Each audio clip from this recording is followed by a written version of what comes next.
إن الحمد لله نحمده ونستعينه ونستغفره ونعوذ بالله من شرور أنفسنا ومن سيئات أعمالنا من يهده الله فلا مضل له ومن يضلل فلا هادي له وأشهد أن لا إله إلا الله وحده لا شريك له وأشهد أن محمدا عبده ورسوله يا أيها الذين آمنوا اتقوا الله حق تقاته ولا تموتن إلا وأنتم مسلمون يا أيها الناس اتقوا ربكم الذي خلقكم من نفس واحدة وخلق منها زوجها وبث منهما رجالا كثيرا ونساء واتقوا الله الذي تساءلون به والأرحام إن الله كان عليكم رقيبا يا أيها الذين آمنوا اتقوا الله وقولوا قولا سديدا يصلح لكم أعمالكم ويغفر لكم ذنوبكم ومن يطع الله ورسوله فقد فاز فوزا عظيما أما بعد فإن أصدق الحديث كتاب الله عز وجل وخير الهدي هدي محمد صلى الله عليه وآله وسلم وشر الأمور محدثاتها وكل محدثة بدعة وكل بدعة ضلالة وكل ضلالة في النار وبعد. Mes honorables frères et sœurs, assalamu alaikum wa rahmatullahi wa barakatuh. Nous avions la semaine dernière abordé un nouveau chapitre concernant la biographie prophétique. Et comme vous le savez, nous sommes toujours à Médine. Nous n'avons pas quitté la cité prophétique.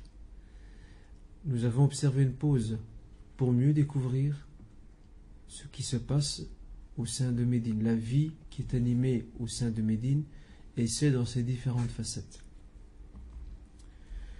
La vie sociale à Médine représente l'un des traits marquants de cette société.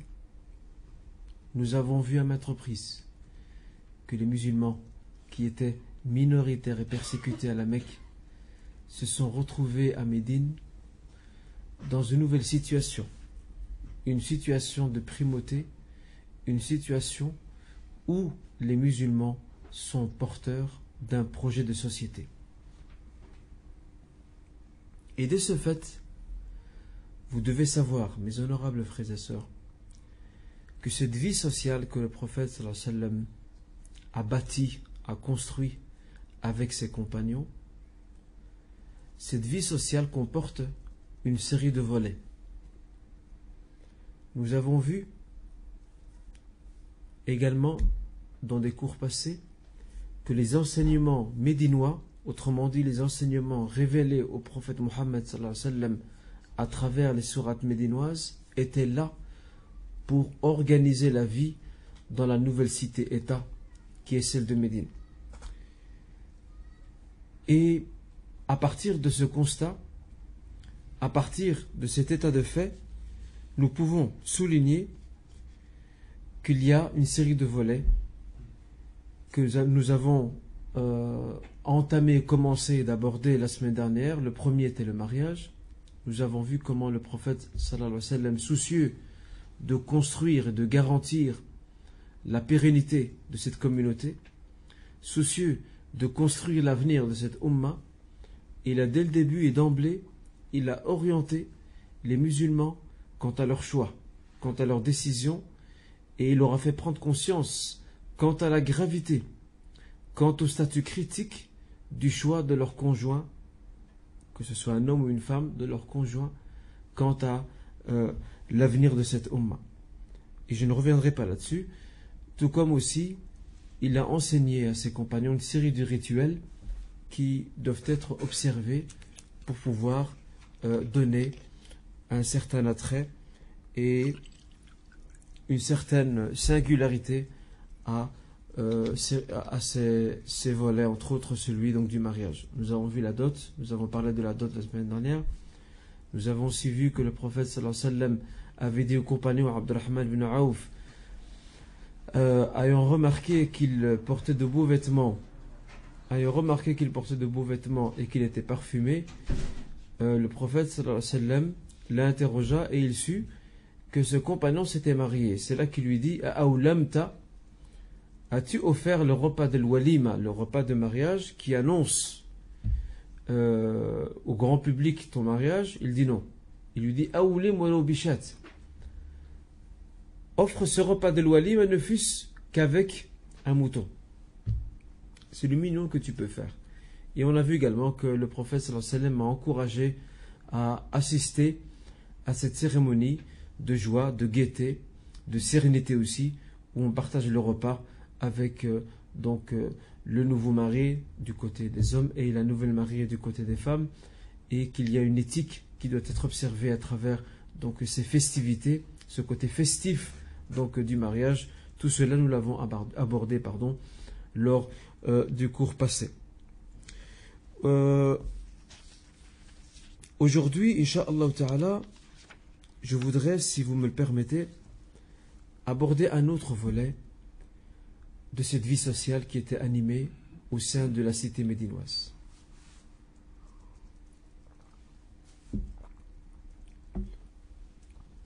Il s'agit de la naissance, al-wilada.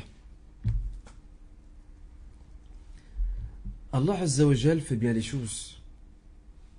Il décide toutes choses en son moment voulu.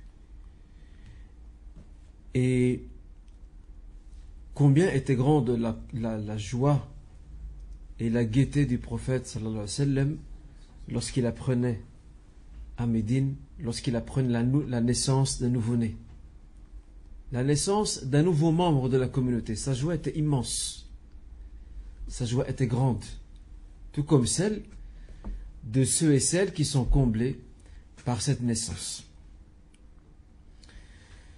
Parce qu'il faut savoir que ces nouveaux-nés qui apparaissent, ces futurs lionceaux de l'islam, ces nouveaux-nés représentent de nouvelles briques qui vont aider à bâtir l'édifice de la Ummah, qui vont se joindre aux autres briques présentes qui ont déjà pris leur place. Ils vont être là, ils vont être placés, ils vont être fixés pour édifier et ériger l'édifice solide de la Ummah.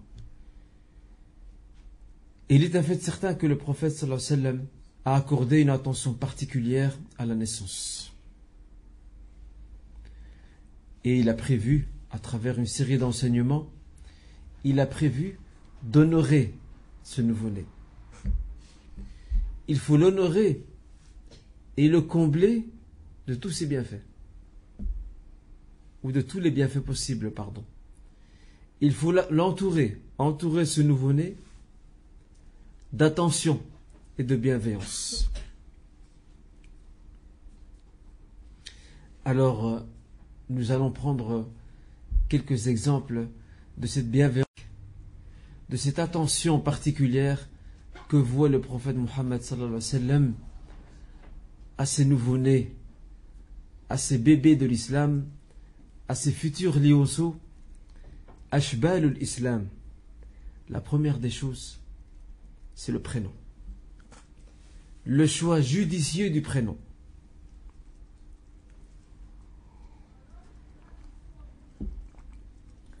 Nous ne sommes pas censés ignorer le caractère critique et sensible que représente le choix du prénom. Parce que ce prénom reflète l'identité de cet enfant, mais aussi il reflète son histoire. L'appartenance à une histoire. Car tout prénom renvoie à une histoire. Normalement. On verra tout à l'heure que de nos jours ce n'est plus le cas. Que de nos jours, vous m'excuserez, mais les choix du prénom de l'enfant aujourd'hui, c'est très fantaisiste. Nous allons voir maintenant comment les musulmans et comment le prophète sallallahu alayhi wa sallam accordait une attention particulière au choix du prénom de cet enfant. Et rien de plus étonnant, mes honorables frères et sœurs, que de constater, de remarquer que les compagnons, lorsqu'ils avaient une naissance, leur regard se tournait directement vers leur maître et leur professeur et leur pédagogue, qui était le prophète Mohammed sallallahu alayhi wa sallam. Et qu'est-ce qu'ils faisaient? Ils se rendaient directement chez lui pour solliciter sa faveur et pour solliciter son aide à choisir un prénom pour cet enfant. Autrement dit, ils accordaient le privilège du choix du prénom au prophète Mohammed sallallahu alayhi wa sallam. Ils recherchent la baraka. Ses compagnons recherchent la bénédiction. Ce qu'on appelle en arabe at-tayammun. Tayammunan bi ikhtiyar an-nabi sallallahu alayhi wa sallam. Ils recherchent la baraka dans le choix prophétique. Parce que pour eux, en faisant en sorte que c'est le prophète lui-même sallallahu alayhi wa sallam qui choisit le prénom de cet enfant, ses compagnons, ses parents misent sur l'espoir que comporte ce choix. Pour eux, le choix prophétique, c'est un choix béni par Dieu. C'est pour cela qu'ils s'orientaient vers lui afin de lui demander cette faveur. Et nous avons plusieurs exemples. Je vous en cite deux. Le compagnon Abu Moussa al-Ash'ari. Ma question est la suivante. Abu Moussa al-Ash'ari, c'est un surnom. Comment s'appelle-t-il vraiment? Qui sait me dire comment s'appelle réellement Abu Moussa al-Ash'ari? Abu Moussa, c'est un surnom, c'est une kunya. Comment s'appelait vraiment Abu Moussa al-Ash'ari?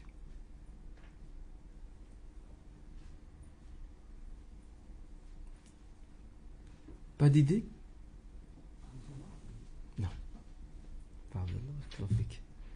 Comment s'appelait Abu Moussa al-Ash'ari? Personne n'a une idée? Yusri? Pas d'idée?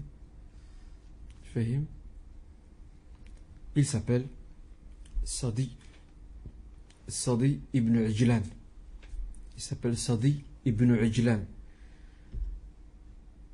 Alors il faudrait désigner quelqu'un pour faire la biographie de Abu Moussa al-Ash'ari.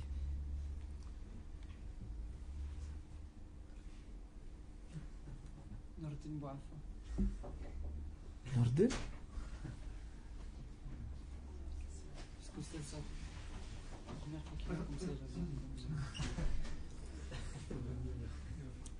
Nordin, ça dépend, c'est comme il veut. Tu nous fais la biographie de Abu Moussa al-Ash'ari pour... Ce ne sera pas pour le cours prochain, parce qu'il y a... Tu as le temps, Inch'Allah, de préparer. Ce ne sera pas pour le cours prochain. Ce sera dans... Marwan est arrivé. Marwan, sors-nous ta liste secrète, dans laquelle tu as les noms de certains frères qui sont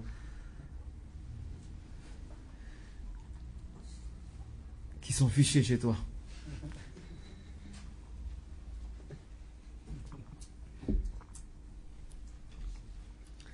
Normalement aujourd'hui c'était Anas, mais Anas le fera la semaine prochaine, Inch'Allah. Le suivant, donc ça veut dire que la semaine prochaine c'est Anas, la semaine suivante, Inch'Allah, bihawlillah, c'est Mohamed Amin. Ensuite il y a Mustafa, il est là. Mustafa, tu dois faire quoi? Tu dois faire qui, pardon? Non. Pas Salman, non. Tu as noté, non? Tu notes pas les... Abdelrahman bin Auf. Tu peux rajouter notre honorable frère Nordin qui est ici, qui est un nouveau venu, Allah jazé bikhair. Et lui, il fera la biographie de Abu Moussa al-Ash'ari. Abu Moussa al-Ash'ari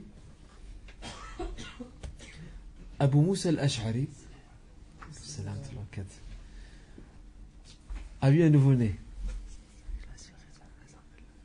Il a eu un nouveau-né. Et qu'est-ce qu'il a fait? Il est directement venu voir le prophète sallallahu alayhi wa sallam pour lui demander cette faveur et cette grâce de lui donner un prénom. Et c'est là que le prophète sallallahu alayhi wa sallam a choisi un prénom tout à fait adéquat à ce petit garçon, ce bébé, ce petit garçon qu'a eu Abu Moussa al-Ash'ari. Il lui a dit: ton fils maintenant, à partir d'aujourd'hui, il s'appellera Ibrahim. C'est fantastique. Regardez l'histoire et tarir. C'est fantastique. Ibrahim. Un autre compagnon du nom de Abu Talha al-Ansari. Ce compagnon a perdu un enfant. Et certainement vous connaissez l'histoire de la mort de son enfant. Son enfant qui est mort une nuit Et le prophète l'a su, bien sûr. Il a fait des invocations pour lui. Et voilà que son épouse tombe à nouveau enceinte. Et il a eu un nouvel enfant. Et il est venu voir le prophète lui aussi, sallallahu alayhi wa sallam. Il est venu voir le prophète, sallallahu alayhi wa sallam, pour lui demander de choisir un prénom pour cet enfant. Regardez le sage, regardez le pédagogue, regardez le maître, le professeur.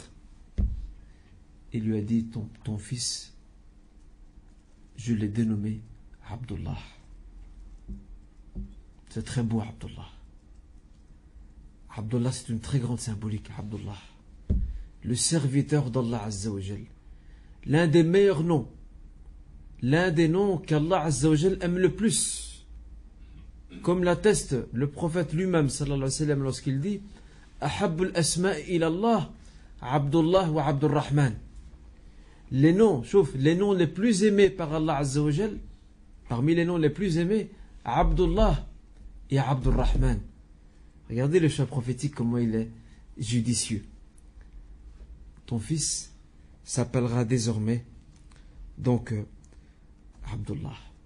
Et on voit ici, à travers ces appellations prophétiques, que le prophète sallallahu alayhi wa sallam se souciait beaucoup du prénom. Pourquoi? Parce que le prénom est le reflet d'une identité et il est aussi le reflet d'une histoire. Parce qu'il est important que les enfants connaissent la signification de leur prénom, afin qu'on leur renvoie à leur histoire. Qui aujourd'hui parmi les parents ont cette démarche de dire à leur enfant, mon fils tu t'appelles Ibrahim, parce que Ibrahim, voilà qui est Ibrahim. Ibrahim, le prophète d'Allah Azza wa Jal. Tu t'appelles Abdullah, parce que Abdullah, c'était le prénom préféré d'Allah Azza wa Jal. Qui a cette pertinence de pouvoir enseigner à ses enfants la signification de leur prénom afin de leur inculquer justement cette identité qui fait tant défaut de nos jours aux prénoms choisis par beaucoup de parents musulmans et surtout les nouvelles générations. Surtout les nouvelles générations. Je ne parle pas de nos parents, je parle de la nouvelle génération, c'est une vraie catastrophe. Dans le choix des prénoms, c'est une catastrophe. Vous savez, nos parents à nous, et certainement ceux qui sont de ma génération le savent, nos parents à nous, ils avaient une habitude, ça date de très longtemps. Le premier garçon, ils l'appelaient comment? Mohammed. Pourtant, les parents ne sont pas instruits. Qui leur a dit d'appeler Mohammed? Parce que Mohammed, pour eux, dans leur conscience, ce qui est intériorisé en eux, c'est que Mohammed, c'est le prénom du prophète. Et que pour eux, c'est un honneur que le premier garçon, le prince héritier de la famille, puisse porter le même prénom que le guide de la communauté, de la Ummah, qui est le prophète Mohammed sallallahu alayhi wa sallam. Bon, c'était une habitude, c'est pas obligé de donner au premier garçon le prénom Mohammed. Mais regardez, malgré que nos parents sont des gens qui n'étaient pas instruits, aujourd'hui, la nouvelle génération de parents, c'est une génération qui est instruite, qui a accès plus facilement à la connaissance, et pourtant, croyez-moi, c'est une catastrophe. Les choix de leurs prénoms, une catastrophe. Ces parents, malheureusement, font plus attention à l'esthétique, à la résonance sonore du prénom qu'à sa signification. C'est incroyable. Et le drame dans tout cela, c'est que ces parents vont acheter des livres en librairie sans demander de conseil. Alhamdoulilah, il y en a qui appellent, qui se donnent la peine d'appeler, de téléphoner. Il y en a d'autres qui vont directement acheter un livre, c'est soi-disant un livre de prénom arabe, et je peux vous garantir qu'une bonne partie de ces prénoms, soi-disant de ces pseudo-prénoms, n'en sont pas. Dans ces livres, c'est des gros livres. La majorité, beaucoup de ces prénoms ne sont pas des prénoms. Ce sont des noms, des prénoms de fleurs, d'étoiles. Depuis quand donnons-nous à nos enfants des prénoms d'étoiles, de fleurs, de je ne sais quel autre animal? Pourquoi? Parce que ça sonne bien. Sans parler des prénoms que l'on considère comme étant des prénoms mixtes, comme Rayyan. Rayyan, il est permis, il n'y a pas de problème. Rayyan, c'est l'une des portes du paradis par laquelle entreront les jeûneurs. Mais maintenant, il faut qu'on voie l'intention. Pourquoi on l'appelait Rayyan? Est-ce qu'on l'appelait Rayyan par rapport à la porte du paradis, en souhaitant que cet enfant entre par là, ou bien Rayyan par rapport aux soldats américains perdus? Sachant que Rayyan, c'est un prénom irlandais. Rayyan, c'est un prénom irlandais qui est très en vogue en Occident maintenant. Il faut savoir. Et même certains auteurs français, certains sociologues français, ont dit qu'il y avait des prénoms d'intégration. Et parmi les prénoms d'intégration qu'ils ont cités, qui prouvent que les musulmans se sont intégrés, moi j'appellerais ça désintégrés, qui se sont intégrés à la société, ils ont dit le prénom Rayyan. Rayyan. Vous voyez? Alors il faut faire attention. On a de nos jours des prénoms, on a Victoria, on a Dalila, pourquoi pas Dalida, bref, je vous passe de ces prénoms catastrophiques que les parents donnent, et vous ne pouvez pas vous imaginer combien le prénom peut rattacher une personne à son histoire. Je n'oublierai jamais, il y a une dizaine d'années, donc au centre islamique à la grande mosquée, il y a un jeune qui est venu nous voir un jour. Ce jeune, il est venu se convertir à l'islam. Il avait la vingtaine à l'époque. Comment s'appelle-t-il? Il s'appelle Mahdi. Qu'est-ce qui lui a fait le déclic? Ce qui lui a fait le déclic, c'est son prénom. Mahdi, c'est pas un prénom européen. Mahdi. Ça sonne arabe, ça, Mahdi. Et en fait, son prénom l'a poussé à chercher ses origines. Parce qu'il a grandi dans un home chrétien ici en Belgique. Il a été baptisé, je vous passe les détails. Il a découvert que ses parents étaient musulmans. Ses parents étaient musulmans, mais ses parents ont divorcé en fracas. Et le juge leur a retiré leur enfant. Et il était placé dans un home. Et il n'a jamais vu ses parents. Il ne les a jamais vus, il ne les a jamais connus. Il n'a jamais vu ses parents, il ne les a jamais connus. Regardez ce qu'il a ramené à la bergerie, à la source, c'est son prénom. C'est ça qui a provoqué en lui un réflexe, une interpellation, Mahdi. Et c'est pour ça que certains de ses parents ne réfléchissent pas. On ne sait pas ce qui peut arriver demain. Les parents peuvent mourir dans un accident. Il laisse l'enfant tout seul. Et que cet enfant peut être récupéré par une instance particulière. Ça peut arriver. Qu'est-ce qui va ramener demain cet enfant à la voie de l'islam? Si ce n'est son prénom. Mais ça, beaucoup de parents aujourd'hui ne font pas attention à ça. Parce que ce qui les intéresse, c'est la mode et l'esthétique. Dans les années 80, les prénoms qui étaient à la mode, c'était Iman. Aujourd'hui, c'est un prénom démodé. Un temps, c'était Bilal. C'est aussi démodé maintenant. Un autre temps, c'était Ayoub. C'est démodé. Et le drame, c'est que certains parents, qu'est-ce qu'ils font? Ils regardent dans la famille. Il y a trop d'Ibrahim. Il y a trop de Mohammed. Il y a trop de Omar. Ils cherchent absolument à se différencier des autres. Ce n'est pas ça le but du choix du prénom, mes honorables frères et sœurs. L'islam ne nous a jamais demandé de nous différencier des autres. À l'époque du prophète, combien d'Abdullah y avait-il? Combien d'Ibrahim y avait-il? Combien de Amr y avait-il? Il y en avait beaucoup. Ça n'a jamais dérangé ces musulmans en disant « Ah non, moi je voudrais me différencier des autres, je veux un prénom que personne n'a. » Ça c'est impossible, ça d'avoir un prénom que personne a. Mais ça c'est parce que la niya a changé. Il n'y a plus cet acte de foi, ta'abbud, que l'on fasse comme le faisaient les musulmans, les premiers musulmans, qui pour eux, le choix du prénom, ils l'inscrivent comme étant un acte de foi. C'est une ibada pour eux, le prénom. Choisir ce prénom, c'est plaire à Allah Azza wa Jal. C'est rechercher ce prénom qui nous rattache à Allah Azza wa Jal et surtout qui nous rappelle donc notre histoire. Vous voyez donc faire attention à cela et rappeler aussi en passant que grâce à ces prénoms que nous donnons à nos enfants, ils apprennent à savoir que nous avons une histoire et que nous ne sommes pas X. Nous ne sommes pas des X ou des inconnus dans le concert des nations et de l'histoire. Nous avons aussi notre histoire, nous avons notre Ummah, nous avons notre passé, nous devons en être fiers. Regardez, je l'ai cité à plusieurs reprises d'ailleurs, regardez, même si c'est un prénom que certains savants qualifient comme étant déconseillé, mais à une période de l'islam, au 7e siècle de l'islam, de l'Hégire, sous l'invasion des croisés, l'agression des croisés et celle des Tatars qui ont ravagé le monde musulman et l'Orient particulièrement, qui ont sapé les fondements solides de la civilisation musulmane et qui ont ravagé les sociétés de l'époque, en affaiblissant donc l'Orient musulman, beaucoup de parents à l'époque, lorsqu'ils voyaient les dégâts et les fracas qu'ont fait les croisades, qu'ont engendré les croisades ainsi que les razzias et les agressions sauvages et barbares des Tatars et des Mongols, beaucoup de parents musulmans à l'époque donnaient au nouveau-né un prénom portant un espoir. Ils veulent que cette religion, leur islam, retrouve place. Ils le retrouvent droit de cité. Et ils donnaient comme prénom à leur enfant Salahuddin,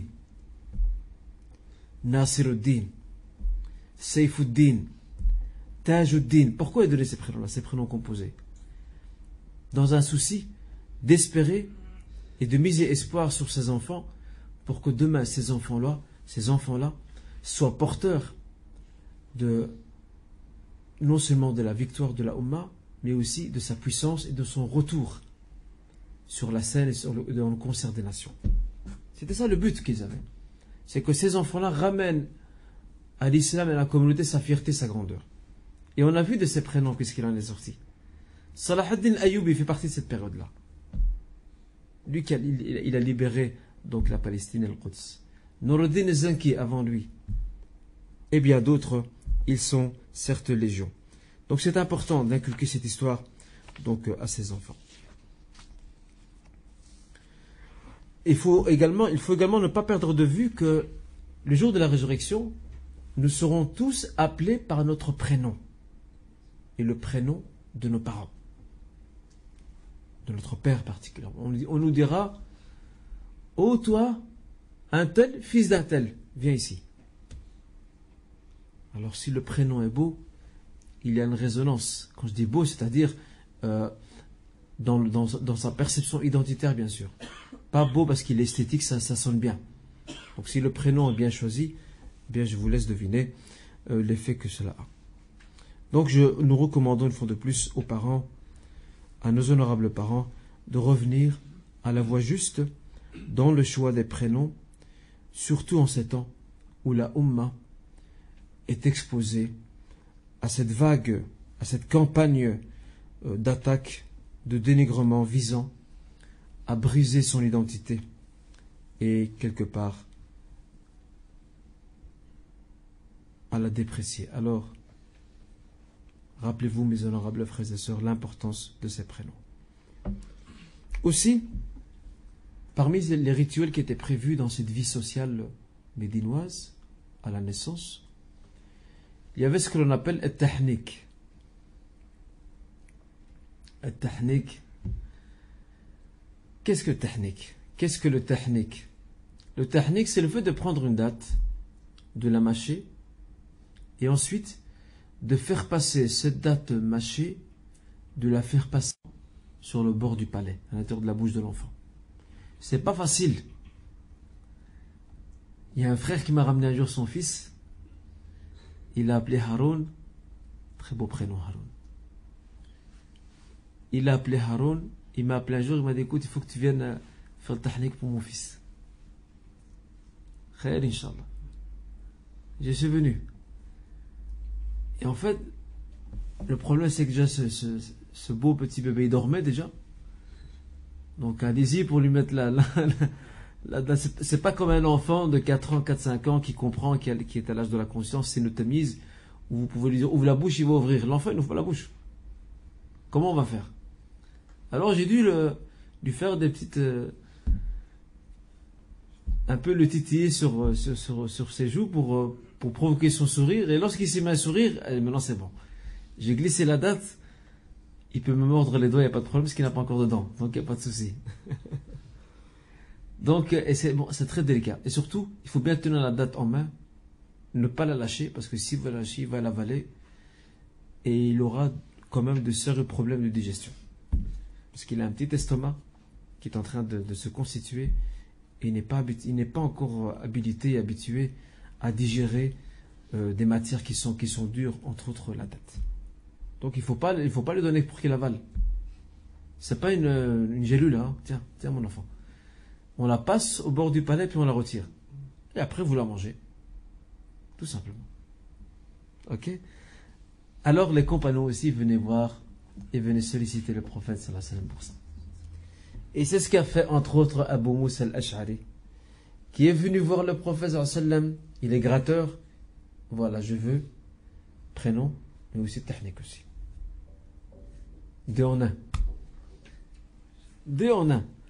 Et bien sûr, le prophète sallallahu alayhi wa sallam a procédé à ce technique en mâchant une date et en la glissant dans le palais de ce petit garçon charmant, de ce petit bébé plutôt, qui se dénommait Ibrahim. Donc le tahnik est très important. Et subhanallah, le tahnik, c'est une sunna prophétique qui avait disparu un temps. Qui avait disparu un temps dans la Ummah. Et alhamdulillah, de nos jours, cette sunna est revenue. Il y a de plus en plus de parents qui le font, alhamdulillah. Et en tout cas, nous invoquons Allah Azza wa Jal qu'il récompense ces savants, qu'il récompense ces hommes pieux qui ont fait revivre cette sunna qui avait un temps disparu. Nous invoquons Allah Azza wa Jal qu'il puisse les rétribuer et les récompenser. Et alhamdulillah, de nos jours, beaucoup de jeunes couples musulmans, alhamdulillah, partout dans le monde, qui sont un peu au courant de ce qu'il faut faire par rapport donc à la naissance, par rapport à l'enfant, saisissent cette opportunité pour pratiquer cette sunna dans les 7 premiers jours. Vous avez aussi rasé les cheveux de l'enfant. Alors, souvent, les grands-mères sont allergiques à ça. Les grands-mères, du côté, bien sûr, du côté du père ou de l'époux, bien de l'épouse, donc grand-mère de l'enfant, bien sûr, sont allergiques. Surtout les grands-mères. À la limite, le grand-père, lui, a pas de problème. Mais le grand-mère, qu'est-ce que tu vas faire à ce garçon, à cette fille?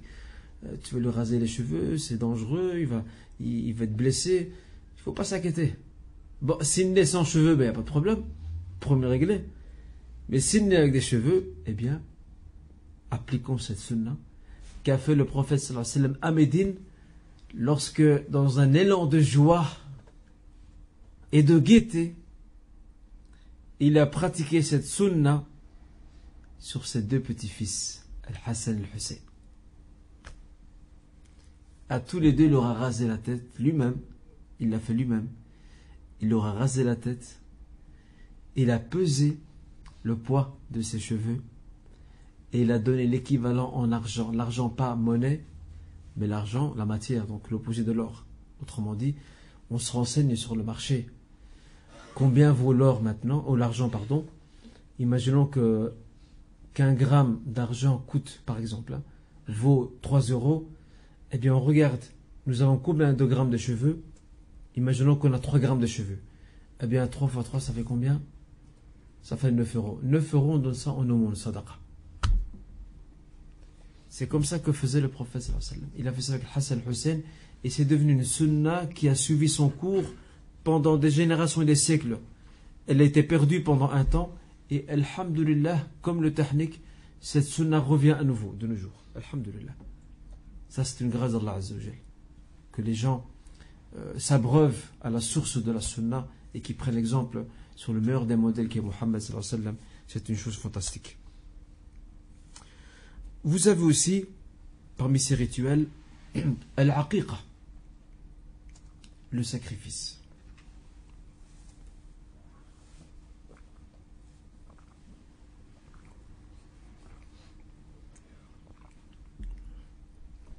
Le sacrifice, al-aqiqa, le prophète l'a enseigné par ses propos, mais aussi par son geste.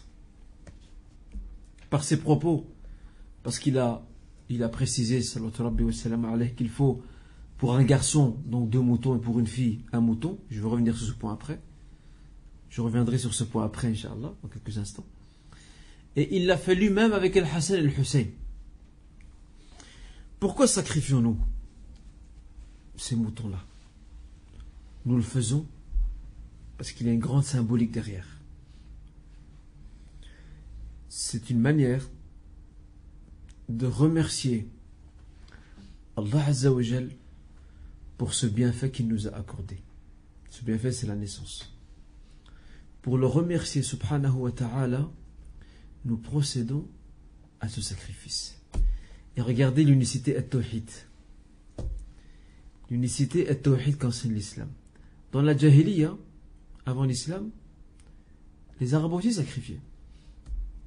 Mais ils sacrifiaient pour leur divinité, pour leur statut, pour remercier les statuts quant au bienfait qui leur est arrivé. Eh bien, ceci a été complètement changé, a été rectifié, a été réformé. Désormais, cette symbolique importante du sacrifice qu'il y a dans toutes les nations de l'histoire. Les Indiens aussi les Indiens, par exemple en Amérique latine, avaient aussi cette notion de remercier entre guillemets les divinités en sacrifiant soit malheureusement des êtres humains ou alors en sacrifiant donc des bêtes, des animaux. Donc c'est très vu dans l'histoire ça. Le sacrifice est une vieille tradition humaine et bien sûr qui était surtout enseignée par les prophètes. Donc sallallahu alayhi wa sallam. Mais bien sûr le sacrifice c'est pour Allah Azza wa Jal. On ne le voit à personne d'autre. Et vous voyez ici de nouveau l'unicité et tawhid intervient également ici dans le sacrifice parce que vous l'orientez uniquement pour Allah Azza wa Jal. Et quand vous venez sacrifier, vous dites Bismillah, minka wa ilayk. Bismillah, minka wa ilayk. Cela vient de toi, et c'est pour toi que nous le faisons. Voyez-vous? Donc, il y a une grande symbolique dans le sacrifice, et c'est triste de remarquer que de nos jours, il y a beaucoup de couples qui l'abandonnent. Les parents, ou nos parents, pour rien au monde, ils allaient laisser tomber cette tradition. Alors que c'est devenu coutume chez eux. Mais pour rien au monde, ils allaient l'abandonner. Aujourd'hui, de nos jours, malheureusement, beaucoup de parents, de jeunes parents, malheureusement trop matérialistes, qui se trouvent de faux prétextes, préfèrent éviter en disant, de toute façon, je vais envoyer de l'aumône au Maroc ou en Palestine, et ça me suffit. Moi, je mange de la viande tous les jours. J'ai pas besoin. Mais ils n'ont pas compris. La symbolique, c'est pas dans le fait que tu manges ou que tu ne manges pas de la viande. C'est pas ça la symbolique. Et ça, ce problème-là, cette argumentation, on la retrouve également dans la fête du sacrifice. Il y a des jeunes couples maintenant, des jeunes familles musulmanes, qui ne sacrifient pas pour l'Aïd, pour la fête du sacrifice, qui se contentent d'envoyer de l'argent au Maroc ou en Palestine ou en Afghanistan ou ailleurs pour des pauvres. On leur dit envoyer de l'argent pour des pauvres, c'est noble. Ça, vous pouvez le faire durant toute l'année, il n'y a pas de problème. Mais la symbolique de la fête du sacrifice doit être, ou encore de la aqiqa, doit être absolument préservée. Parce que ce n'est pas le fait de manger la viande qui compte ici. C'est la symbolique que représente le geste. C'est ça qui nous intéresse ici. Et c'est ce que n'ont pas compris donc ces jeunes parents-là.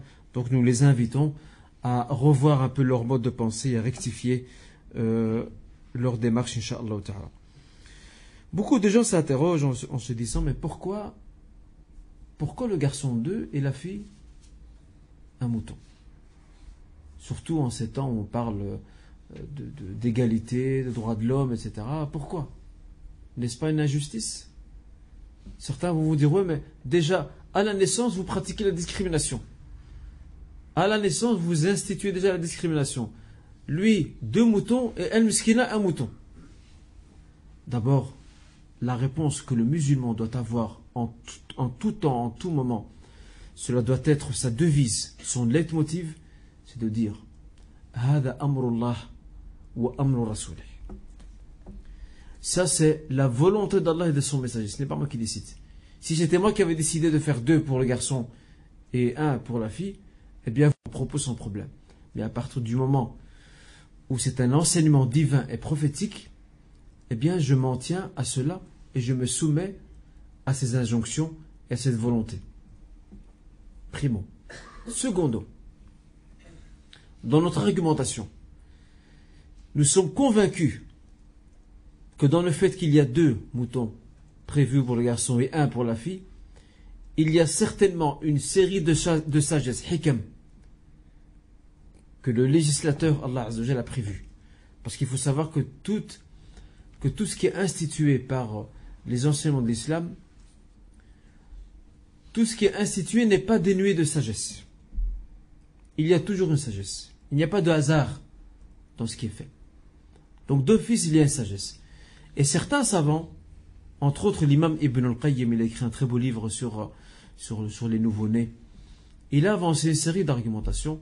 En résumé, il nous dit que si le garçon est mis en évidence par rapport à la fille, non pas que la fille n'est pas importante, mais parce que dans la société, dans le rôle futur, les responsabilités pèsent beaucoup plus sur l'épaule du garçon que de la fille.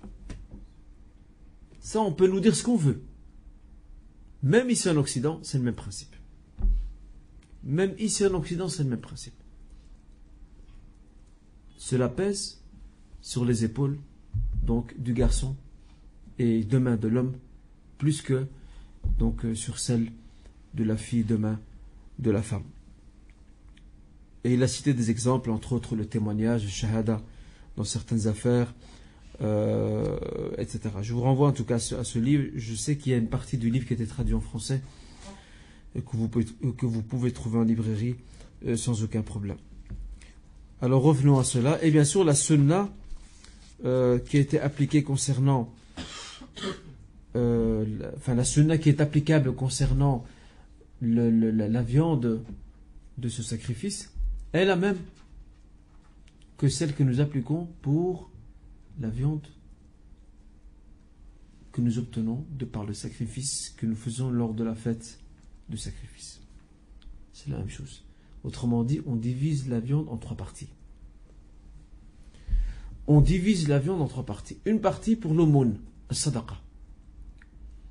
L'autre partie pour inviter ceux qu'on aime, la famille, nos proches, nos amis, ceux qu'on apprécie, afin qu'ils partagent avec nous la joie.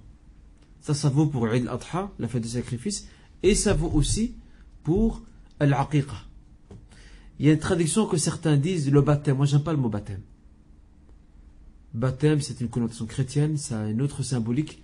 Moi, je préfère garder le terme arabe al-Aqiqa. Donc, retenez-le, al-Aqiqa. Ok? Donc,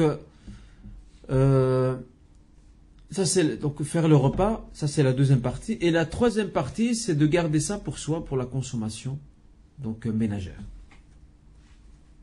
Cela vaut, je le rappelle, pour la viande de sacrifice, donc de la fête, et pour aussi la viande de la aqiqa, sans aucun souci.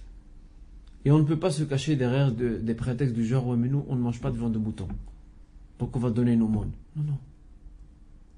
Il faut au contraire la faire. Même si tu ne manges rien de cette viande, le simple fait de faire le sacrifice, de faire ce sacrifice, et après ça de le donner en aumône,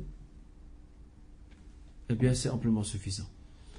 Bien sûr, les savants se sont controversés, les juristes de l'islam, fuqaha al-islam, se sont controversés quant au statut de ce sacrifice, donc de l'aqiqa. Est-il obligatoire? Est-il simplement recommandé? Est-il fortement recommandé? En tout cas, l'avis qui se dégage de cette divergence, c'est qu'il est fortement recommandé. C'est une sunna mu'akkada. Il est fortement recommandé. Il faut tout faire pour accomplir cette tradition prophétique ancestrale qui est donc al-aqiqa. Celui qui n'a pas les moyens, il est dispensé, il n'y a pas de souci. Mais celui qui a les moyens, eh bien, il devra le faire.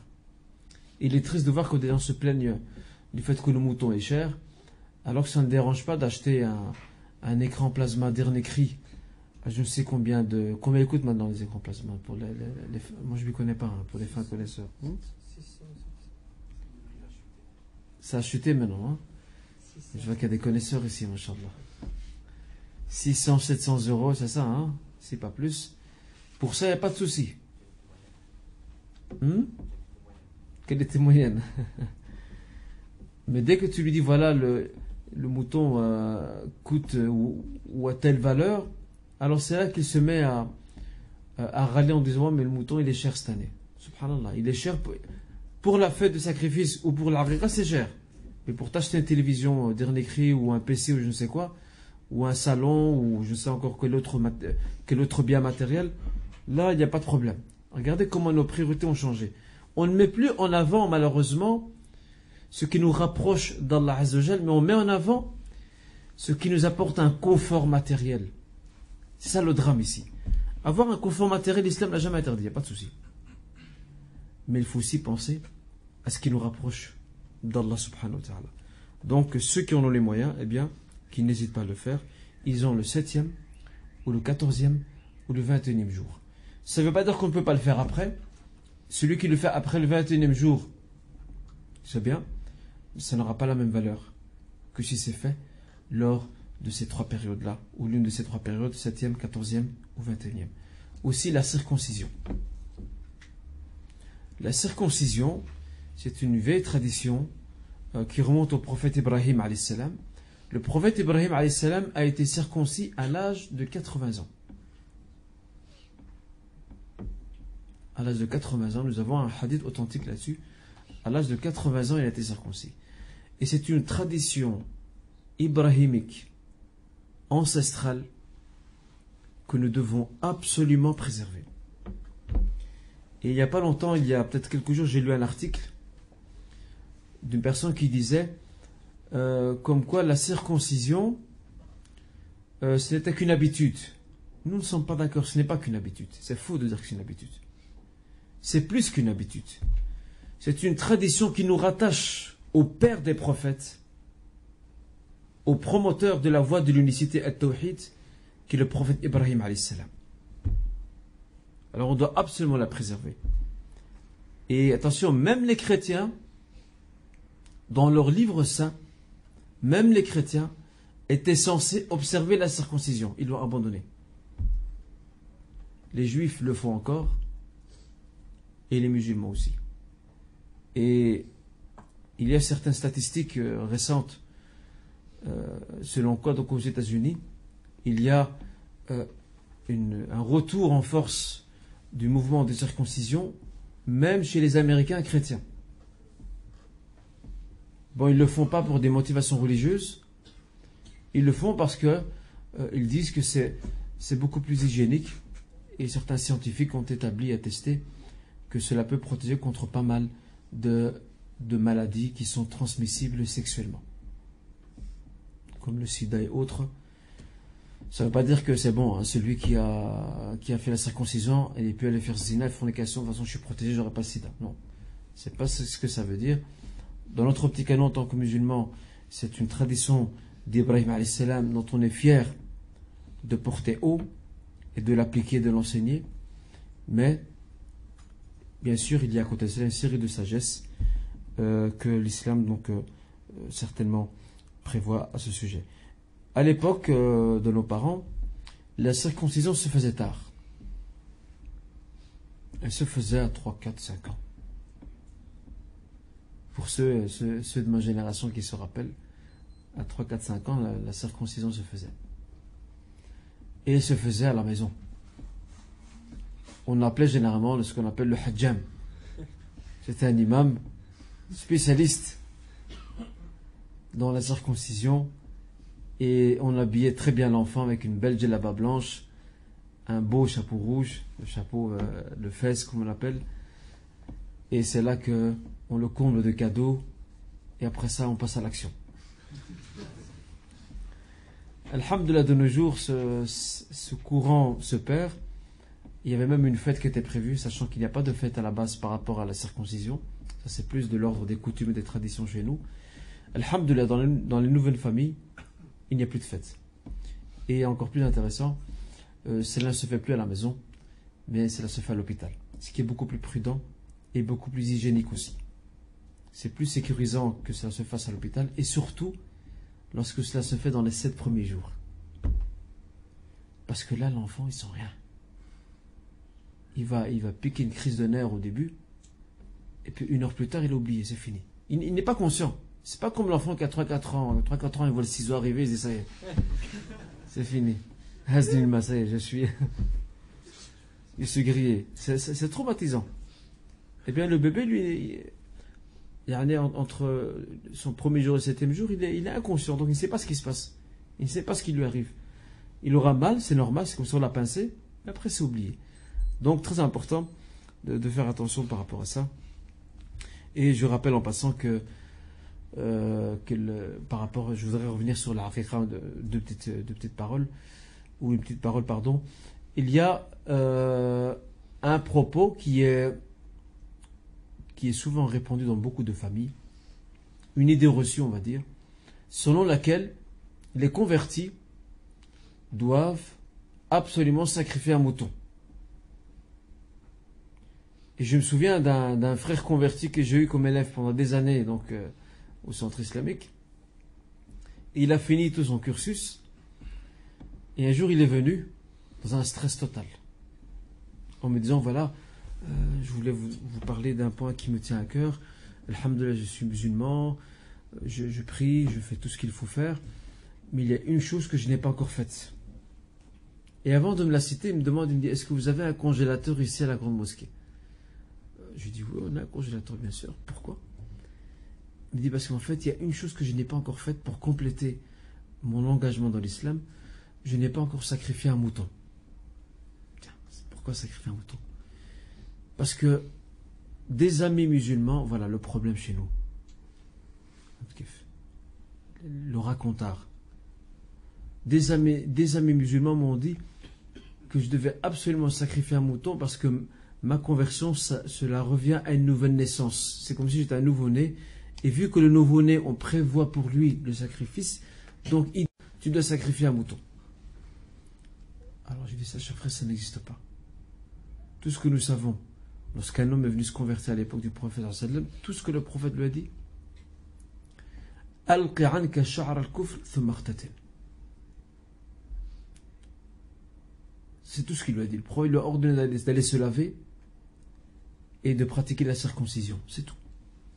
Il n'a pas parlé de fête, ou il n'a pas parlé de sacrifice, donc de mouton par rapport à ça. Donc les convertis n'ont pas sacrifié de mouton quant à leur conversion. Ça c'est spécifique donc au nouveau-né. Maintenant nous arrivons à un autre volet, un autre point par rapport à cette bienveillance que le prophète sallallahu alayhi wa sallam accordait donc à ces nouveau-nés et à cette naissance, c'est l'accent qui est mis sur l'éducation. L'éducation des enfants. Bon, bien sûr, je ne vais pas m'attarder là-dessus. Il y a des conférences qui ont été faites sur l'éducation des enfants. Entre autres, le colloque qui a été fait il y a quelques années, qui a été tenu il y a quelques années par l'association Al-Bukhari sur la famille musulmane. Les CD sont disponibles. Moi, je voudrais m'arrêter à quelques points par rapport à cela. L'enfant qui naissait dans la cité de l'islam, avant que n'apparaisse la charte de l'enfance, cet enfant-là était à l'honneur. Et il avait droit à toute l'attention, toute la bienveillance. Ça veut dire que depuis le début, le prophète sallallahu alayhi wa sallam a donné des orientations et il s'est donné lui-même un exemple dans la manière de traiter ces enfants-là. On prend l'exemple des filles. Le prophète dit, celui qui est comblé de filles et qui les éduque et qui en prend soin, elles seront un bouclier, elles seront pour lui un bouclier contre l'enfer. Alors il y a un compagnon qui avait entendu le chiffre 3.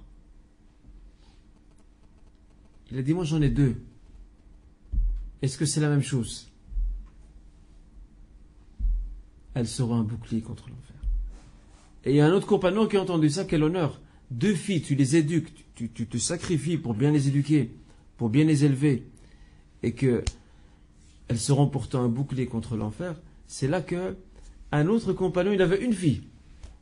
Il a dit, moi j'en ai une. Et le prophète s'est tu. Et certains savants disent que le silence du prophète n'est pas un refus de lui répondre, Mais il y a quelque part une approbation. Autrement dit, ne t'inquiète pas, tu fais également partie donc, de ces gens-là. Parce que la clémence, c'est comme ça. Rahma, la clémence prophétique fait qu'elle couvre tout le monde. Et si cet honneur a été accordé à celui qui a 3 filles, il le serait aussi pour celui qui en a 2, et il le serait aussi pour celui qui en a 1. L'essentiel, c'est accorder une grande importance, une grande attention à cette éducation des enfants. Et le prophète sallallahu alayhi wa sallam, lorsqu'on voit comment il traitait les enfants à Médine, c'est quelque chose d'impressionnant et d'incroyable. Les enfants médinois, ou les enfants de Médine, c'était comme ses amis. Il ne lui arrivait pas de passer dans une des rues de Médine, de voir des gamins, des bambins jouer, sans qu'il ne joue avec eux, ou que du moins il passe sa main bénie, yaduhu sharifa, il la passe sur leur tête, et quelquefois il leur embrasse la tête. Regardez Ar-Rahma. Regardez Ar-Rahma du prophète sallallahu alayhi wa sallam, même envers les petits. Même eux, ils ont le droit de citer. Le prophète ne s'adresse pas seulement aux grands, aux adultes, hommes et femmes. Il s'adresse aussi aux petits. Il avait aussi l'habitude d'avoir avec lui, en sa compagnie, ses 2 petits-fils, Al-Hassan et Al-Hussein. Et quelquefois, ces enfants-là, lorsqu'ils savaient que leur grand-père était dans la prière, ils venaient jouer sur son dos. Alors, que faisait le prophète sallallahu alayhi wa sallam? Est-ce qu'il le repoussait, il les jetait de l'autre côté, chacun de l'autre côté, et qu'après ça, il allait leur donner une raclée, vous m'avez perturbé dans ma prière? Pas du tout. Il restait prosterné jusqu'à ce que les enfants descendent de son dos, et après ça, il se met assis. Regardez Ar-Rahma. Et en marchant dans les rues de Médine, il y a son petit-fils, ou ses petits-fils, qui ont couru vers leur grand-père. Imaginez-vous cette scène. Le prophète en train de marcher, sallallahu alayhi wa sallam, et les 2 petits bambins, Hassan et Hussein, en train de courir. Ils étaient en train de courir, et ils ont couru et rattrapé le prophète, sallallahu alayhi wa sallam, et se sont jetés dans ses bras. Alors il les a serrés, il y avait des compagnons près de lui, il leur a dit Innama amwalukum wa awladukum fitna. Vos biens et vos enfants, c'est une fitna de ce bas monde. Et il a serré un jour dans ses bras très fort, Al-Hassan, il l'a embrassé, il l'a comblé de câlins. Il y avait un compagnon qui était là, il était surpris. Il n'a jamais vu ça. Il s'appelle Aqra' ibn Habis, c'est un bédouin. Et c'est connu, les bédouins, ils ont un cœur un peu dur. Qalb Qasim. Alors, Al-Aqra' ibn Habis, voyant surpris, il voit le prophète sallallahu alayhi wa sallam serré dans ses bras, Al-Hassan, il l'a embrassé très fort.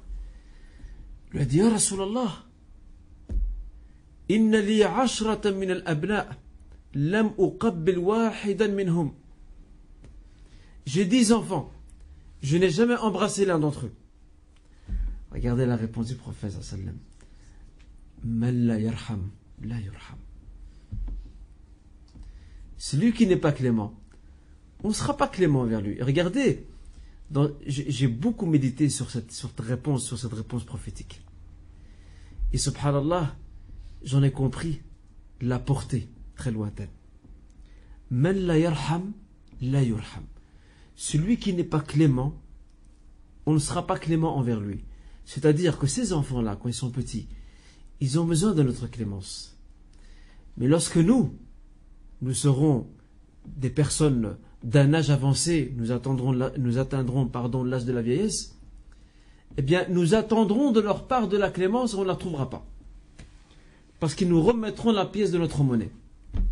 Et croyez-moi, les jeunes aujourd'hui, qui ont des parents âgés et qui ne prennent pas soin d'eux, qui les jettent dans des hommes ou qui les négligent, il faut retourner à la genèse de la relation entre les enfants et leurs parents.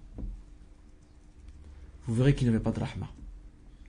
Parce que si cette rahma était présente, généralement cet enfant n'adopterait pas ce comportement envers ses parents. Ça, c'est pratiquement une certitude. Regardez la portée de la parole prophétique. Man la yarham, la yurham. Celui qui n'est pas clément, on ne sera pas clément envers lui. C'est-à-dire, à un âge avancé, ce père ou cette mère qui ne sait plus, qui dépend d'autrui pour marcher, pour se mettre debout, pour manger quelquefois, il aura besoin ou elle aura besoin de ses enfants. Mais si on n'a pas arrosé la plante lorsqu'elle a poussé, il ne faut pas s'étonner qu'elle risque un temps de ne plus produire ce qu'on attendait d'elle.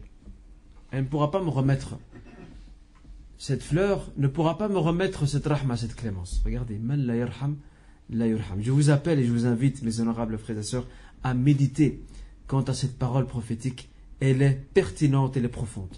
Man la yarham, la yurham. Celui qui n'est pas clément, on ne serait pas clément vers lui. Vous imaginez-vous cette scène triste et frustrante d'un père de famille et d'une mère aussi. Ils se renvoient à leur enfant. La mère est à la cuisine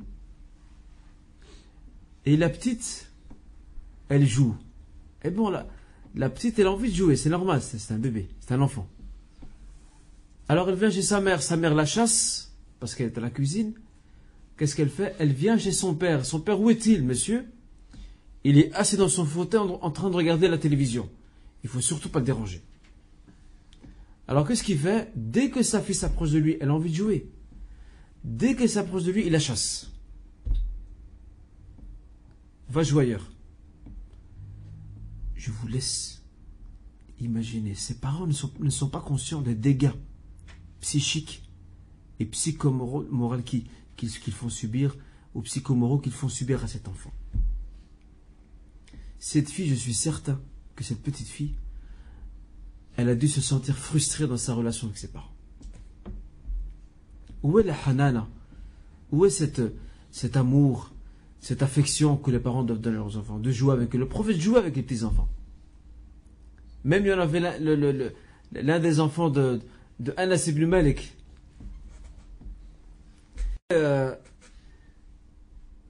Il avait un petit oiseau.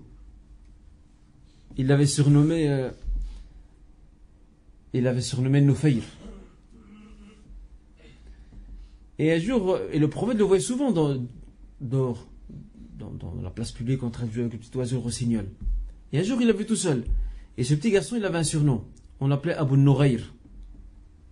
Alors le prophète, qui aime bien jouer sur les mots, qui aime bien taquiner, lui a dit: Ya Abu Nourair, Mada fa'ala bika Nufayr.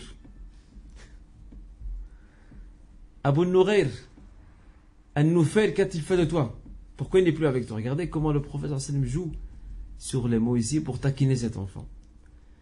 Et on a vu le Hassan, pendant que le prophète sallallahu alayhi wa sallam donnait son sermon du vendredi, le Hassan est venu grimper. Il est venu grimper les marches du minbar, de la tribune. Et le prophète d'arrêter son sermon, de descendre, de le prendre dans ses bras, de monter au-dessus du minbar. Qui va faire ça aujourd'hui? Aujourd'hui, les gens vont crier au scandale. Le monter, et il a pris dans ses bras le Hassan, et il a dit, c'est dans Sahih al-Bukhari, Inna bni hada sayyid, wa la'alla Allah an yusliha bihi bayna ta'ifatayn 'azimatayn min al-muslimin. Ce garçon, c'est mon fils, donc mon petit-fils. Et certainement, Allah Azza wa Jal, par son entremise, va provoquer la réconciliation de deux grands groupes de musulmans qui seront en guerre entre eux. Regardez. Et bien plus tard, c'est ce qui va se passer. Al-Hassan va être la cause de la réconciliation entre deux camps, entre celui du compagnon Muawiyah radiyallahu anhu et le camp de Ali ibn Abi Talib, ou des partisans de Ali ibn Abi Talib radiyallahu anhum ajma'in. Regardez, la prédiction prophétique. Ça, c'est très important, ça. Et donc, on voit ici que ces enfants avaient une très grande place. Aussi, Abu Salama avait un petit garçon qui s'appelait Amr ibn Abi Salama. Il venait manger dans l'assiette des grands. Bon, c'est un petit garçon, il est un peu insouciant. Et qu'est-ce qu'il faisait? Comme le dit la tradition, كانت يده تطيش fi sahfa. Sa main, elle était partout dans l'assiette. Une fois à l'est, une fois à l'ouest, une fois au nord, une fois au sud. Il était partout. Et regardez comment le prophète sallam va, bilutf, avec beaucoup de bienveillance, il va orienter. Donc ce garçon va dire, Ya Ghulam, oh toi petit garçon, Sammillah, wa kul biyaminik, wa kul mimma yalik. Sammillah, dis bismillah quand tu manges. Wa kul biyaminik, mange de la main droite. Wa kul mimma yalik, et mange devant toi. Même les petits, ils avaient droit à un dars. Même les petits avaient droit à une orientation. Il y a quelques mois, quand je vous parlais maintenant de l'Hassan, que le prophète l'a pris dans ses bras, donc sur le minbar, il faut savoir qu'à l'époque du prophète, les enfants jouaient dans la mosquée. Les enfants jouaient dans la mosquée et ça n'a jamais posé un problème. Il y a une tradition qui est faible, hadithun da'if, la yu'tamad. Un hadith qui est faible, qui ne peut en aucun cas servir de référence. Et certains parents, certains de nos honorables parents, se servent de cette tradition lorsqu'ils voient des enfants dans la mosquée en train de jouer. Alors, cette tradition, que dit-elle? Et je vous rappelle, elle est faible, elle est d'arriva. Jannibu masajidakum sibyanakum. Écartez de vos mosquées les enfants. C'est faux et archi faux. C'est le contraire de ce qui se passait à l'époque prophétique. Les enfants jouaient dans la mosquée parce qu'il faut les attacher à la mosquée. Il faut qu'ils grandissent dans cette ambiance. Il faut qu'ils voient ces femmes en train de prier et que ces hommes en train de prier. Il faut il faut que leur cœur soit rassasié par l'amour de la mosquée, l'amour de l'islam. C'est comme ça qu'on fait. Et j'ai beaucoup aimé, je vais aussi deux faits divers, l'un qui est bien et l'autre qui est mauvais, malheureusement. J'étais en Allemagne il y a 2 ans avec des frères, on a été à Aix-la-Chapelle, à Rennes, dans une grande mosquée qui s'appelle Mosquée Bilal. C'était un dimanche. On a rencontré l'un des responsables là-bas. Et quand on est rentré dans la mosquée, on a trouvé la mosquée remplie d'enfants. Ils jouaient dans tous les sens, garçons et filles. Ils couraient dans tous les sens. Et ils avaient des surveillants avec eux, des frères, Allah ils ont bien qui étaient là. Et c'est là que j'ai demandé le responsable. J'ai dit, Mashallah, c'est bien, vous avez les enfants ici qui jouent dans la mosquée. Il a dit, en fait, ces enfants, ils viennent de revenir d'un petit camp. Comme les camps de jeunes. Des camps pour enfants. Sauf. Donc on vient de les ramener. Et il dit que la pédagogie de la mosquée, c'est de les laisser s'amuser dans la mosquée, afin qu'ils prennent l'habitude de venir à la mosquée, de se rattacher à la mosquée, surtout ici en Occident. Regardez quelle éducation. Eh ben, ça c'est l'éducation prophétique. C'est ça la pédagogie prophétique. Et l'autre fait malheureusement triste et navrant, il y a 2 mois de cela, j'avais donné le sermon au centre islamique, à la grande mosquée. Le vendredi, je donnais les sermons, et pendant que je donnais mon sermon, je voyais une petite fille. Inch'Allah, une petite fille avec un petit voile, elle courait entre les rangs. Elle ne criait pas, elle courait. Elle courait, puis elle revenait, elle courait. Elle profitait du silence qu'il y avait dans la mosquée, ce silence de plomb qu'il y avait dans la mosquée, vu que tous les fidèles suivaient le sermon, que personne ne parlait. Alors elle en profitait pour courir. Pas de souci jusque-là. Le drame, c'est au moment de l'iqama. Regardez l'ignorance des gens. Le père de la petite fille, il s'est fait pratiquement agresser par son voisin. Qui s'y met et lui a crié dessus, pourquoi t'as ramené ta fille, nous dérange ici dans la mosquée. Akhil Habib, samahakallah. Que Dieu te pardonne. Si cette fille ne vient pas ici à la mosquée, où allons-nous l'emmener? Où va-t-on l'emmener si elle ne vient pas jouer à la mosquée? Elle va jouer où?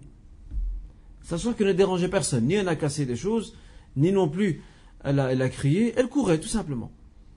Donc regardez l'ignorance des gens jusqu'où celle-ci est arrivée. Donc vous comprenez maintenant, par rapport à l'éducation, le prophète sallallahu alayhi wa sallam à Médine accordait une très grande importance donc à ce que les parents prennent soin de leurs enfants. Il y avait un compagnon du nom de An-Nu'man.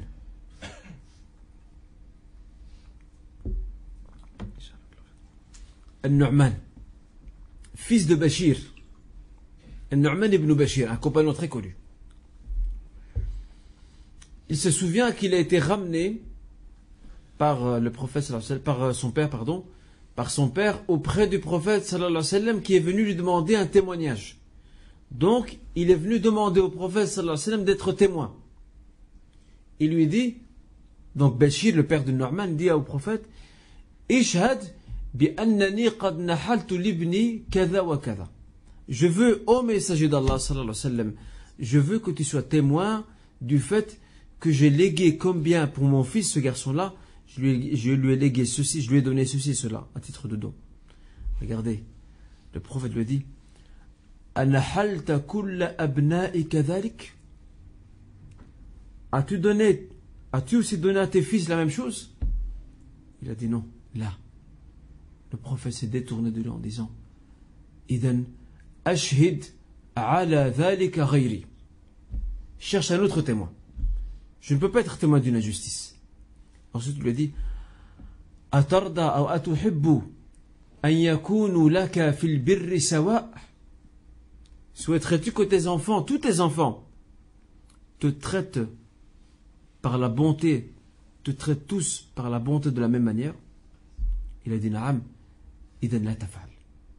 Donc, ne fais pas ce que tu es en train de faire là maintenant. Tu es en train de privilégier un de tes enfants par rapport aux autres. Et ça, c'est pas possible. Ça, ce n'est pas possible. Ça crée de l'animosité, de la jalousie, de l'animosité. Et certains des enfants vont certainement en vouloir énormément à leur père par rapport à cela. Donc, on voit ici que le souci d'égalité, d'équité, était mis en avant et était privilégié dans l'approche donc de ces enfants. Et je crois que de nos jours, on a besoin de ce dialogue avec ces enfants. D'ailleurs, je vous renvoie à une conférence que j'ai faite sur le récit de Luqman. J'ai longuement parlé, et c'est fait ici au Jardin des Jeunes, j'ai longuement parlé de ce dialogue qu'il doit y avoir entre les parents et leurs enfants. Il est dommage qu'il n'y ait pas assez d'écrits d'auteurs musulmans dans ce domaine.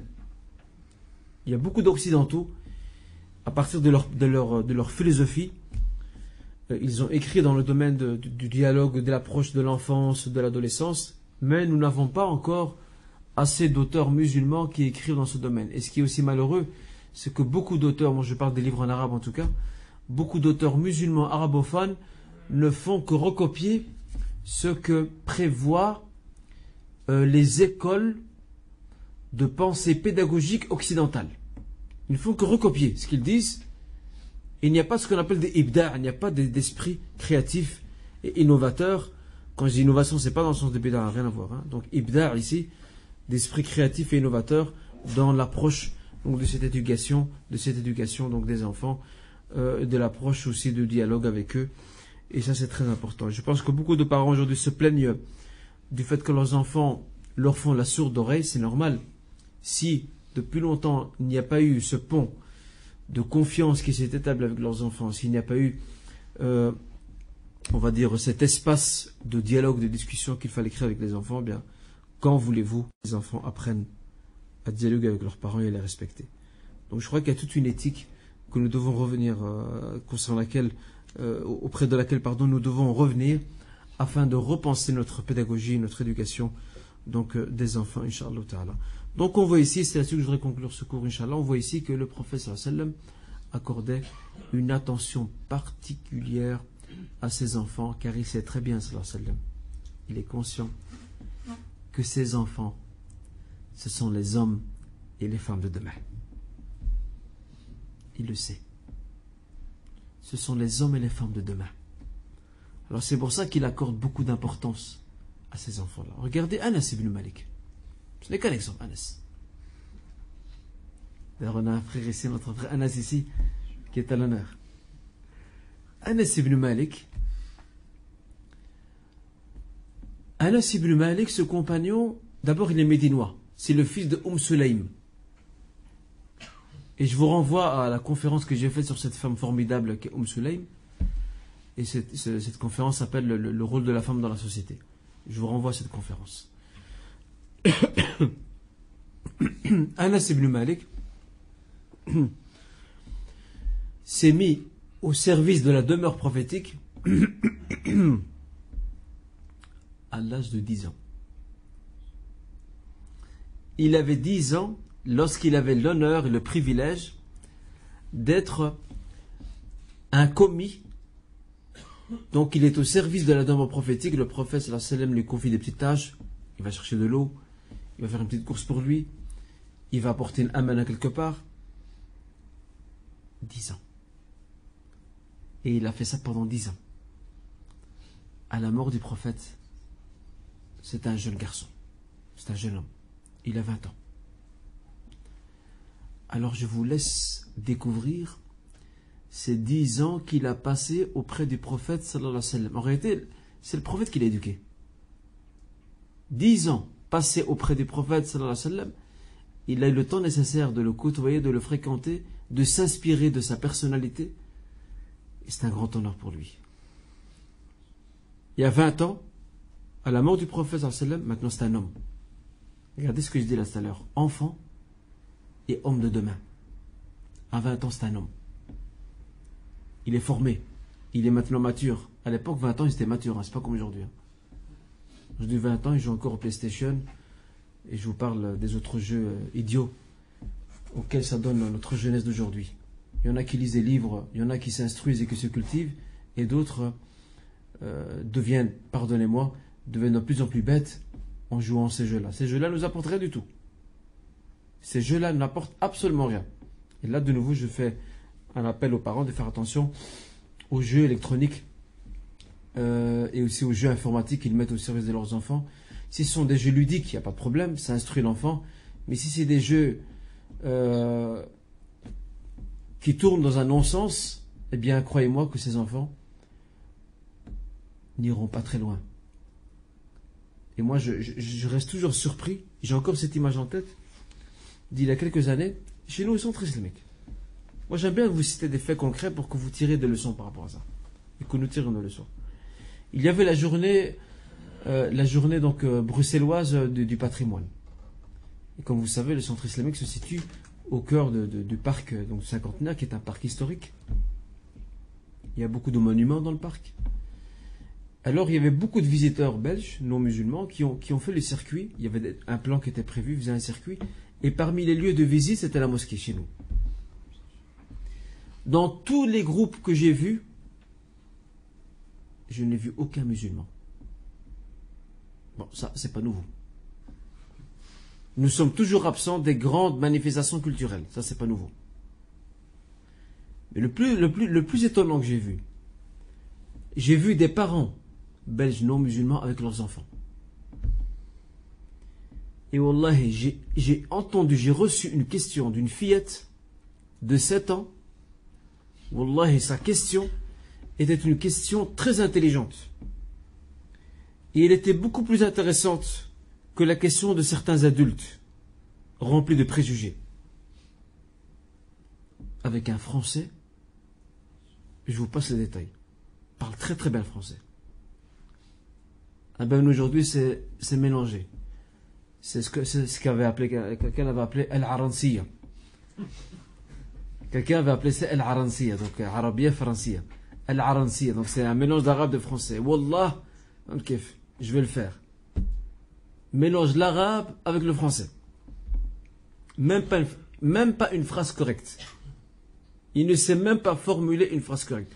Parce que nous avons rendu nos enfants esclaves de ces jeux qui, au lieu de quelque part au lieu de chercher des moyens et des supports pédagogiques et ludiques qui puissent éduquer, qui puissent cultiver ces enfants, qui puissent former leur personnalité, on a été leur donner des jeux pour s'en débarrasser.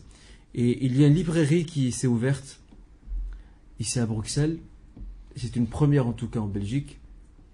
C'est une librairie qui s'est spécialisée dans tout ce qui est support pédagogique et didactique pour les enfants.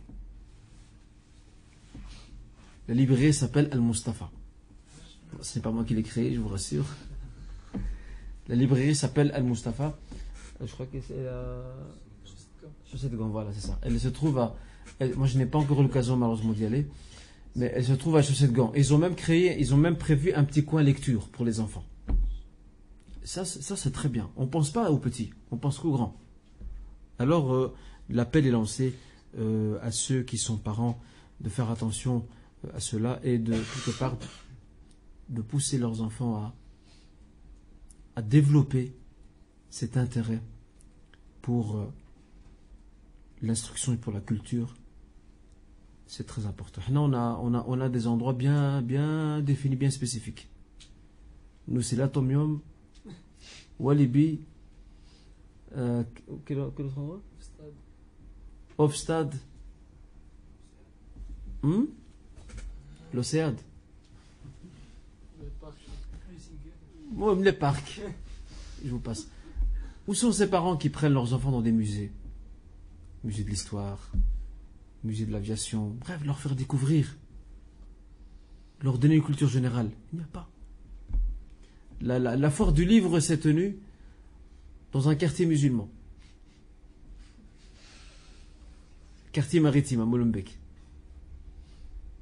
Eh bien, allez chercher les musulmans dans la foire du livre. On les comptait sur le bout des doigts. Le salon des études et des professions. J'y étais avec quelques jeunes. Nous sommes partis ensemble, donc ces jeunes-là, c'est des étudiants. Nous sommes partis ensemble découvrir un peu ce qu'il y a comme discipline. Eh bien, j'ai vu 3 jeunes musulmans, c'est tout.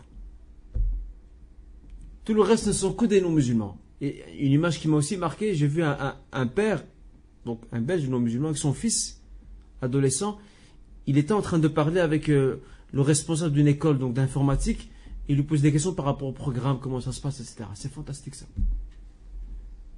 Nous, on n'a pas cette notion-là. Alors que nous sommes normalement la umma, ummatu iqra. Normalement, on est la umma, ummat iqra. Nous sommes la umma qui met en avant, qui privilégie l'instruction et la culture. Mais on a tout perdu. Alors, c'est pas étonnant qu'on ait. Ce n'est pas étonnant que nous sommes les derniers dans tous les domaines. Alors, j'invite mes frères ici à revoir un peu cette notion-là, Inch'Allah.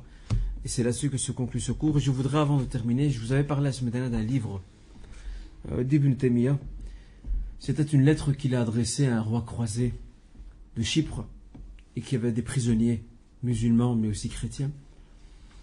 Et ça, c'est suite à l'échec d'une croisade où ce roi s'est replié sur Chypre afin de prévoir dans le futur d'autres croisades et d'être très proche donc des terres d'islam. Et dans cette lettre adressée par Ibn Taymiyyah, rahimallah, Ibn Taymiyyah fait un véritable débat interreligieux. Un véritable débat interreligieux. Il nous rappelle les fondements de l'islam et il appelle aussi à l'islam, mais en même temps, il lui recommande de libérer les prisonniers. C'est un livre fantastique, le voici. C'est traduit par le professeur Yahya Michaud. Ça s'appelle donc Lettre à un roi croisé. C'est un très très beau livre. En tout cas, je vous le recommande sincèrement. Il est très bien fait. Il a été donc édité aux éditions Tawhid, les éditions de Lyon, françaises, Tawhid. Bon, il y a des images des fois de personnages. Ces images, ce n'est pas le traducteur qui les a mis, enfin qui les a dessinées lui-même. Hein. Il a repris ça de certains livres. Mais bon, l'essentiel c'est le livre, c'est le contenu. C'est ça. Faites pas trop attention à certaines images.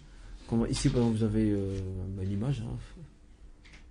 Vous avez ici une image, un débat soi-disant entre Raymond Lull, le missionnaire chrétien, et un théologien musulman. Donc sinon, en gros, le livre, il est très bien fait. Et Yahya Michaud, en tout cas, barakallahu fih, il a procédé à une très belle introduction historique pour situer le contexte donc, de la rédaction de cette lettre. Ce livre mérite d'être lu. Donc, Ibn Taymiyyah, lettre à un roi croisé. C'est là-dessus que je termine. Je ne sais pas si vous avez une ou deux questions. Oui. Oui, Yusri. On peut se faire une personne non musulmane. Pas de problème. De préférence musulmane, mais islamiquement, il n'y a rien qui interdit à une personne non musulmane de pratiquer la circoncision sur des enfants musulmans. Généralement, dans les hôpitaux, il y a des musulmans de nos jours, et beaucoup de ceux qui pratiquent la circoncision dans les hôpitaux, ce sont des médecins juifs. Beaucoup. Et c'est des spécialistes en plus. Il y a 3 questions aussi, mais d'abord il y a une remarque. C'est juste une remarque qui m'a fait. J'ai fait une recherche par rapport au nom les plus donnés cette année, en 2006 à Bruxelles. Et pour les garçons, en premier c'est Mohamed, puis Adam, Ryan, Ayoub, Mehdi, Amin, Hamza. Mais le premier c'est Mohamed. Et il faut même un petit commentaire en bas, ils disent, dans le site, c'est le site des statistiques belges, donc c'est un site officiel. En bas, ils disent, dans beaucoup de familles islamiques, il est habituel de donner comme prénom Mohammed au premier fils venant à naître. Et pour les filles, c'est Lina, Sarah, Rania, Inès, Eya, Selma, Yasmine, Iman, Sarah. C'est que des noms musulmans. Les 8 premiers, c'est que des noms musulmans. Vous voyez donc les statistiques donc officielles belges concernant les prénoms les plus donnés pour l'année 2006, c'est ça, 2006, l'année 2006. Alhamdulillah, quand même, il y a aussi, autant il y a d'un côté une mode qui est toujours en vogue là maintenant de choisir des prénoms un peu fantaisistes, autant il y a pas mal de parents, alhamdulillah, qui font attention aux prénoms, qui ne choisissent pas n'importe quoi, qui demandent conseil toujours avant de choisir. Alhamdulillah, nous avons une richesse incroyable au niveau des prénoms. Je voudrais avant de passer aux questions, à titre indicatif, j'ai reçu il y a quelques années l'appel d'une femme, d'une sœur. Elle devait être du Cham, son accent, bon, je repère un peu les accents. Elle devait être chamia. Chamia, c'est le Liban, Syrie, Palestine, tout ça. Elle attendait donc un nouveau-né. Elle attendait une fille. Alors elle me dit, voilà, je voudrais vous demander conseil par rapport à des prénoms. Donc elle parle en arabe. Hein. J'ai dit, allez-y, j'en saurais pas de souci. Elle me dit, voilà, je voudrais appeler ma fille Amchaj. Ouf.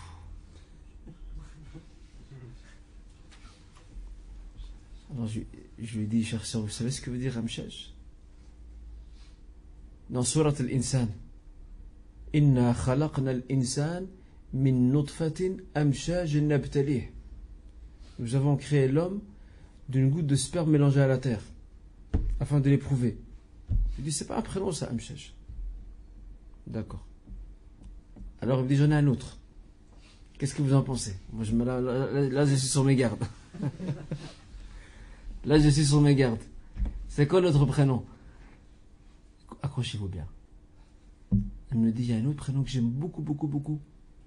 C'est Lava. A'udhu billahi minash shaitanir rajim. Vous savez c'est quoi Lava? Qui sait c'est quoi Lava? Dans Surat al-Mudaththir, qui parle de l'enfer. Innaha Lava. Naza'atu lishawa. Non, pas lésé. Lava, c'est ce feu attisé qui va ardent, qui va consumer certaines personnes yawm al-qiyamah. Je dis, cher sœur, votre fille, il faut lui souhaiter du bien, pas qu'elle soit consumée par le feu. Il ne faut pas qu'elle soit consumée par le feu, il faut lui souhaiter le bien, Inch'Allah. Et moi, je les conseille en lui disant, voilà, ce serait bien de choisir des prénoms puisés dans notre histoire, on a un grand patrimoine, on a un tourath, un patrimoine de prénoms musulmans, mais le drame, c'est que, comme le disait le poète, la hayata liman tunadi. Il n'y a pas de vie en celui que tu interpelles. Vous avez beau leur dire ça, ils feront malheureusement quand même autre chose parce qu'ils suivent un courant de mode. Alhamdulillah, malgré tout, il y a pas mal de familles, de jeunes couples musulmans, alhamdulillah, consciencieux, qui font attention au choix du prénom et qui veulent se ressourcer. En tout cas, qu'Allah les récompense. Puis il y avait une question, salam alaikum, c'est quoi la question de la petite fille de 7 ans? Je l'avais pas dit. La question de la petite fille de 7 ans qui était intéressante. Non. Donc la petite fille de 7 ans, elle posait la question par rapport au rôle donc du mihrab, la niche. Elle demandait, monsieur, je voudrais savoir à quoi sert la niche qui est derrière vous. Chauffe. Elle veut savoir. Alors je lui expliquais, la niche c'est là que se place l'imam pour diriger la prière, c'est en direction de la Kaaba, etc. Ça c'est une question intelligente. Alors que les autres c'est oui, pourquoi la femme ceci, pourquoi la femme cela. Vous connaissez leur débat à 5 francs là qui nous ont habitués. C'est une question un peu compliquée. Ça n'a rien à voir avec le cours. Salam alaikum, est-ce que le Cheikh Mustafa peut me renseigner sur l'avis de Uthaymin qui dirait que le gouverneur qui ne gouverne pas avec les lois d'Allah est un mécréant? Peut-il m'éclaircir? Ça, c'est la question qui a été soulevée par le frère ou par la soeur. Je ne crois pas que le cours est fait pour ça. Déjà, ça, c'est un long sujet concernant la question du takfir. Il faut savoir que la question du takfir, en 2 mots, At-takfir haqqullah wa haqqu rasulih. Le takfir est un droit d'Allah et de son messager. Personne ne peut se mêler de ça. Et les représentants dignes d'Allah et de son messager, ceux qui sont habilités à prononcer et à statuer sur qui fait encore partie de l'islam, qui n'en fait pas partie, ce ne sont pas nous, ce sont les savants, ahlul ilm, al-ulama l'islam, qui eux, de par leur savoir, de par leur perspicacité, al-basira, sont capables de statuer qui fait encore partie de l'islam, qui n'en fait pas, qu'il soit dirigeant ou dirigé. Ça, c'est en résumé. C'est une longue question qui n'est pas vraiment liée à notre cours. Probablement un jour on pourra l'aborder avec plus de questions, plus de détails, Inch'Allah. La dernière question, c'est une petite question. Peut-on serrer la main d'une femme très âgée?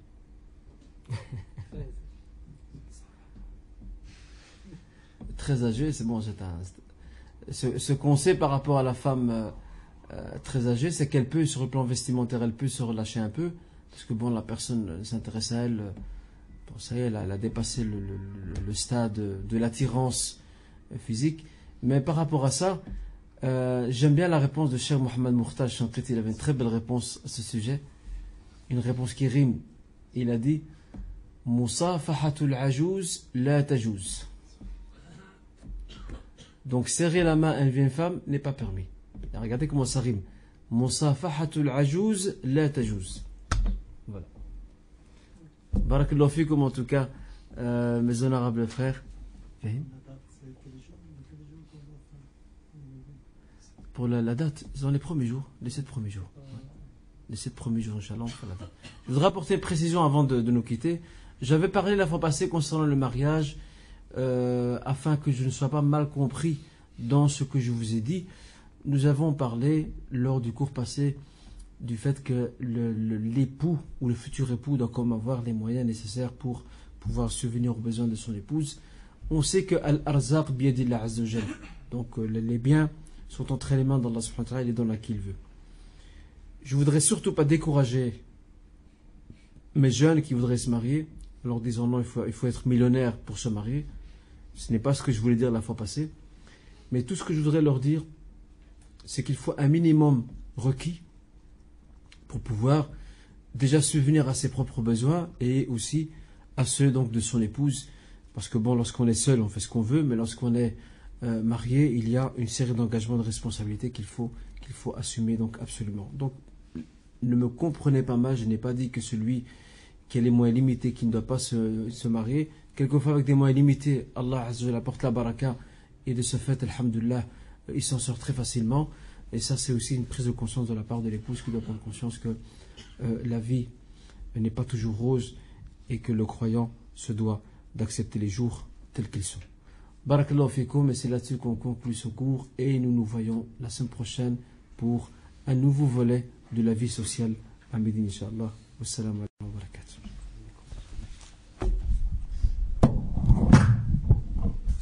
Bismillahirrahmanirrahim. Assalamu alaikum wa rahmatullah. Donc, quelques petits mots par rapport aux activités prochaines du Jardin des Jeunes. Le dimanche, nous avons un séminaire. Donc, je pense que tout le monde a déjà entendu à propos du dernier séminaire. C'était celui du mariage en islam, du coup de foudre au divorce. Il y a un prochain séminaire, Inch'Allah, qui est daté pour le 10 mai, Inch'Allah, dont le sujet sera l'éthique musulmane entre théorie et réalité, dispensé par le professeur Rachid. Pour les inscriptions, pour ceux qui veulent y participer, une liste est à votre disposition, Inch'Allah, pour ceux qui veulent s'inscrire chez les frères. Ou bien pour ceux d'Internet qui voudraient y participer, Inch'Allah, il y a l'adresse email où tous les détails se trouvent sur notre site web, Inch'Allah. Barakallahu fikum wa jazakumullahu khairan. Et pour les frères, Inch'Allah, ils ont écrit tout de suite le maghreb, Inch'Allah.